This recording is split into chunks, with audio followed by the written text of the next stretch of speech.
نحمده ونصلي على رسوله الكريم اما بعد فاعوذ بالله من الشيطان الرجيم بسم الله الرحمن الرحيم رب اشرح لي صدري ويسر لي امري واحلل عقدة من لساني يفقهوا قولي۔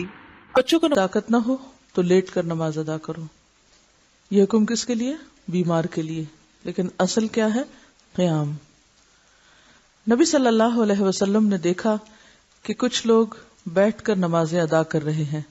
آپ نے فرمایا بیٹھ کر نماز ادا کرنے والے کو کھڑے ہو کر نماز ادا کرنے والوں کی نسبت نصف ثواب ملے گا۔ نبی صلی اللہ علیہ وسلم کی عمر زیادہ ہو گئی تو آپ نے جائے نماز کے قریب ایک ستون تیار کرایا جس پر آپ نماز کے دوران ٹیک لگاتے تھے، یعنی پھر بھی بیٹھتے نہیں تھے، ٹیک لگا لیتے تھے لیکن کھڑے ہو کے پڑھتے تھے۔ تو اس سے پتہ چلتا ہے کہ قیام بے حد ضروری ہے۔ نبی صلی اللہ علیہ وسلم رات کا بڑا حصہ کھڑے ہو کر نوافل ادا کرتے اور کبھی بیٹھ کر، یعنی فرض نماز تو آخر عمر تک آپ نے کھڑے ہو کر پڑھی، لیکن نوافل کبھی بیٹھ کر بھی۔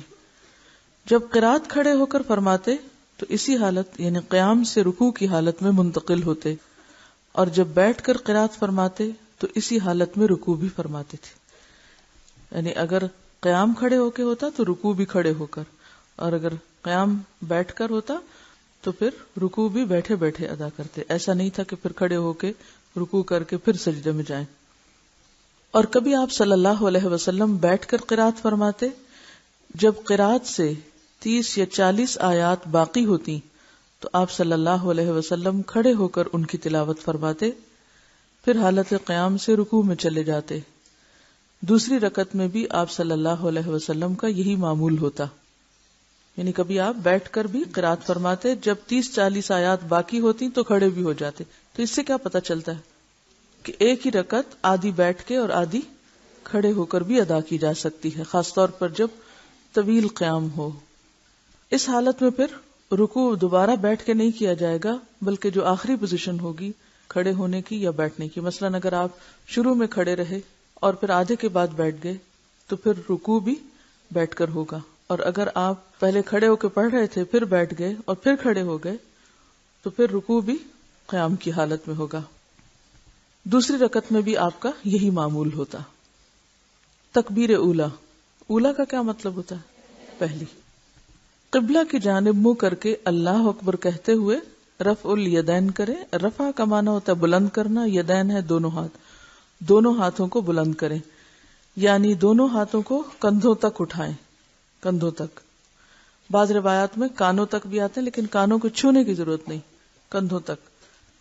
حضرت عبداللہ بن عمر فرماتے ہیں رأیت النبی صلی اللہ علیہ وسلم افتتح التکبیر فی الصلاۃ فرفع یدیہ حین یکبر حتی یجعلہما حذو منکبیہ۔ میں نے نبی صلی اللہ علیہ وسلم کو دیکھا، آپ نے نماز کی پہلی تکبیر کہی اور اپنے دونوں ہاتھ کندھوں تک اٹھائے۔ ہاتھ اٹھاتے وقت انگلیاں نارمل طریقے پر کھلی رہیں، یعنی انگلیوں کو تکلف سے سیدھا اکڑانے کی ضرورت نہیں ہے، بلکہ نارمل طریقے سے جیسے آپ کی عموماً کھلتی ہیں، کسی کا ہاتھ زیادہ کھل جاتا ہے کسی کا تھوڑا کم، لیکن ڈھیلا بھی نہیں چھوڑنا اور اکڑانا بھی نہیں، نارمل رکھنا ہے۔ انگلیوں کے درمیان زیادہ فاصلہ کریں، نہ انگلیاں ملائیں، یعنی نہ تو انگلیاں کھولیں کہ جیسے پورے ہاتھ کھول دیے جاتے ہیں پنجہ، اور نہ ہی آپ ان کو آپس میں جوڑیں، بلکہ بس اٹھاتے وقت جتنا وہ نارملی کھلیں یا ان کے درمیان فاصلہ ہو بس اتنا ہی ٹھیک ہے۔ ایسا کیوں کرنے کو کہا گیا؟ خشوع برقرار رکھنے کے لیے کہا گیا ہے، تاکہ کوئی چیز آرٹیفیشلی تکلفاً یا مصنوعی طریقے سے نہ ہو، یا کوئی ٹینشن اپنے اوپر نہ لی جائے، بلکہ نیچرل طریقے سے، نارمل طریقے سے فرض ادا کیا جائے۔ رسول اللہ صلی اللہ علیہ وسلم دونوں ہاتھ کندھوں تک اٹھاتے۔